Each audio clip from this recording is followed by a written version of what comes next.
Assalamualaikum warahmatullahi wabarakatuh. Hello everyone. Please allow me to introduce myself. My name is Muualim Dwi Prasettiyo. My student number is A3218320190104. Okay, in this section, I want to complete the mid-exam assignment about making video and answering the question that given before. Okay, let's move to the first question. The first question is about what is ESP? So my answer is ESP. ESP, or English for specific purpose, is an approach to language learning which is based on learners' needs. This approach allows the teacher to use some organized or specific course in order to achieve the learner's goal. As example, when you meet a person that is asked to train onto the verbal part speech, so the teacher or the trainer have to find and have to use approach that is focused on training verbal speech. This is the specific purpose of the ESP. And move to the second question. Second question is about the three main reasons of the emergence of ESP. So my answer is, according to Hutchinson and Waters, 1987, there are three main reasons for the emergence of ESP. The first is the demand of a brave new world. The second, a revolution in linguistics, and the third or the last is the focus on the learners. Okay, that's it. Move to the third question. Elaborate for characteristic of ESP. So my answer is, actually there are two kinds of characteristic in ESP. The first type is absolute characteristic, and the second type is the variable characteristic. The first characteristic is about absolute characteristic, which is there there are three in the absolute characteristic. The first is ESP is defined to meet specific needs of the learners. Unlike EGP, ESP has the specific purpose in it,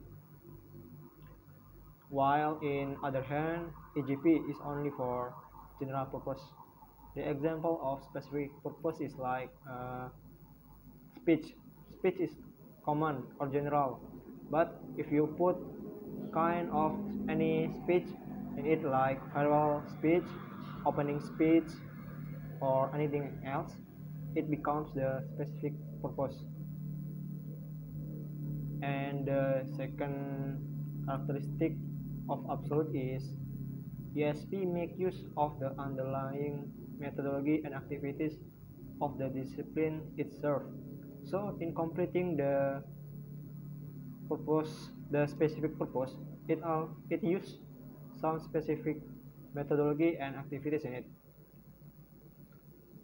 such as remembering some specific words, like in order to in farewell speech or anything like that, unless it is specific or methodology, specific activities. Okay, next, the third characteristic of absolute characteristic is ESP is centered on the language appropriate to these activities in terms of grammar, lexis, register, study skill, discourse, and genre. I think you already know what are they. Like grammar consists of words, and lexis also words. Register is about the system. Study skill is for some skill like speaking, reading or writing, discourse, and genre. You already know that, right? And for the next is variable characteristic. Actually, in variable characteristic, there are few characteristics, but I will only mention one because the question is only mention four. Need me to mention four. So the variable characteristic is mine is ESP is generally designed for intermediate or advanced student. Okay, I think you already know like what is intermediate and or advanced student, right? It's not for the beginner. Okay, we move to the question number 4. The question is explain the procedure of need analysis. So my answer is the teachers need to do two things. Two things. The first is target needs and the learner's needs. The first is the target needs. The target needs refers to the students or learners. They are learners what the learners want. This refers to the learner view about the needs or lack they have. Next is learners lack. This is refers to the learner's gap in ability between the target proficiency and the current proficiency of the learners. This is this is actually refers to the gap between what you already can do and between what already you can do to the something you want you want to do, you want to be able to do, like that. And the second is the learner needs refers to the learning process on why they want to learn subject A or B, or the target they want to achieve on subject A or B while improving their ability in the subject they take to. Okay, that's it for number 4. We move to the number 5. The fifth question is what four differences characteristic between EGP and ESP? So my answer is the difference between ESP and EGP. ESP, the first ESP. ESP is focused on training, while in EGP focus on the English language in primary and secondary school of education. And the second, ESP concentrate more on language in context than on teaching grammar and language structure. While in EGP is to achieve a high standard of everyday English communication skill. And for the third for ESP is built on an assessment of purpose or needs and the function for which English is required. While in EGP, it covers four main skills of reading, writing, listening, and speaking. And number 5, and the 4 of ESP is in ESP is a need analysis that determines which language skills are most needed by the student, and the syllabus is designed accordingly.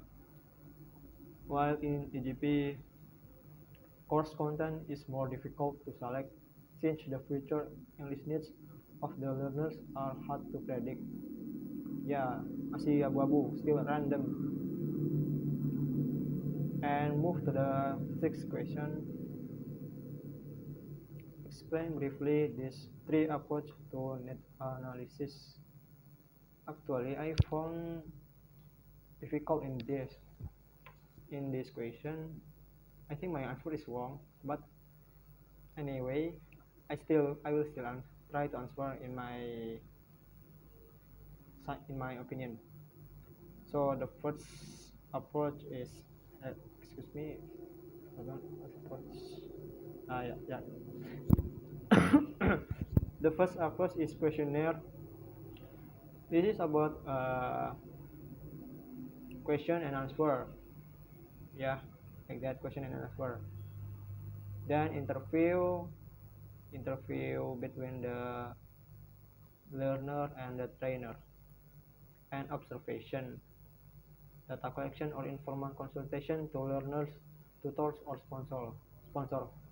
Actually, I'm not sure about this answer, so I will skip this. Okay, thank you. And for the last question, I'm sorry for number six. I didn't find the answer. Why net analysis? And the number seven is why net analysis is important in ESP. So my answer is a need analysis is an essential and primary stage which helps to identify the learner's need, desire, and prerequisites. Furthermore, it identifies their language background preference in a bid to design successful and effective course. Or in short, need analysis is used to identify the learner's need, their lack, and their ability. This is the crucial thing in order to make the right course for them. Okay, I think that's enough for me. I'm sorry if I am not good in English or there's some much wrong. I'm really sorry, and I think that's enough for me. Thank you for watching. Wassalamualaikum warahmatullahi wabarakatuh. Bye bye.